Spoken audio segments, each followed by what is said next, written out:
Hello বন্ধুরা, আজকে আমি এমন একটি ভিটামিন নিয়ে আলোচনা করব যা চুল ও ত্বকের সৌন্দর্য বৃদ্ধি করে। এরকমই একটি ভিটামিন হলো ভিটামিন ই। আমি আলোচনা করব আজকে স্কয়ার ফার্মাসিউটিক্যালের ইভিট সফট জেল নিয়ে। তো চলুন আলোচনা শুরু করা যাক। ইভিট সফট জেল।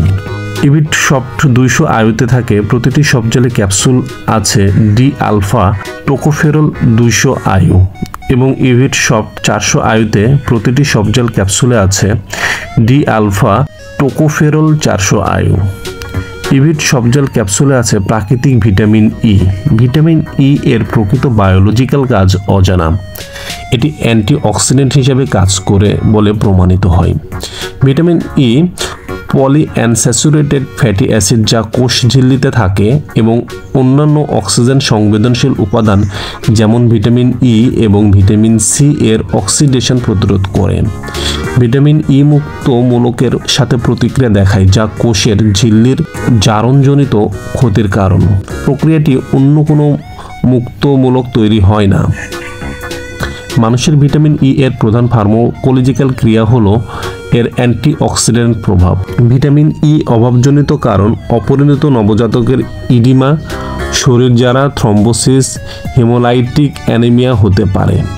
প্রাপ্তবয়স্ক এবং যেসব শিশুদের সিরাম টোকোফেরল মাত্রা অপেক্ষাকৃত কম তাদের ক্ষেত্রে ক্রিয়েটিনিউরিয়া, সিরিউড ডিপোজিশন, মাংসপেশির দুর্বলতা, লোহিত কণিকার জীবনকালের হ্রাস অথবা পরীক্ষাগারে জারকের প্রভাব বৃদ্ধিপ্রাপ্ত হিমোলাইসিস চিহ্নিত করা হয়েছে।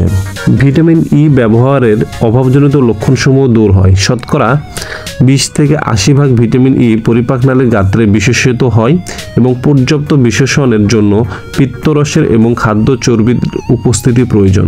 ভিটামিন ই যকৃতে বিপাক এবং প্রাথমিকভাবে পিত্তরসের মাধ্যমে নিঃসরিত অল্প পরিমাণে মূত্রের সাথে বের হয়। নির্দেশনা: খাদ্যের সম্পূরক হিসেবে অন্ত্র হতে ভিটামিন ই অপর্যাপ্ত শোষণের কারণ দেহে ভিটামিন ই এর অভাব পূরণে।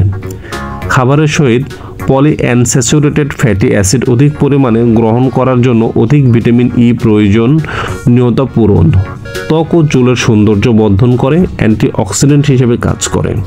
ভিটামিন ই এর অভাবজনিত হিমোলাইটিক অ্যানিমিয়া চিকিৎসায়।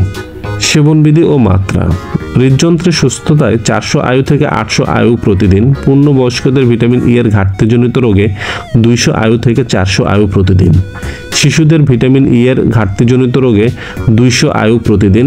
থ্যালাসেমিয়া 800 আয়ু প্রতিদিন। সিকল সেল অ্যানিমিয়া 400 আয়ু প্রতিদিন। ত্বক ও চুলের সমস্যায় 200 থেকে 400 আয়ু প্রতিদিন। সৌন্দর্য বর্ধনে বাহ্যিক ব্যবহারও অনুমোদিত। বয়স্কদের ঠান্ডাজনিত সমস্যায় 200 আয়ু প্রতিদিন।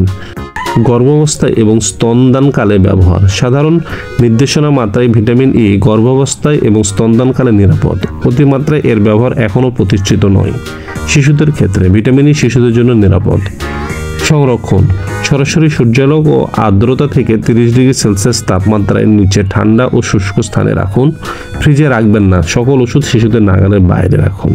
আশা করি এই ভিডিওটি আপনাদের উপকারে আসবে। ভালো থাকবেন সবাই, খুব ভালো থাকবেন।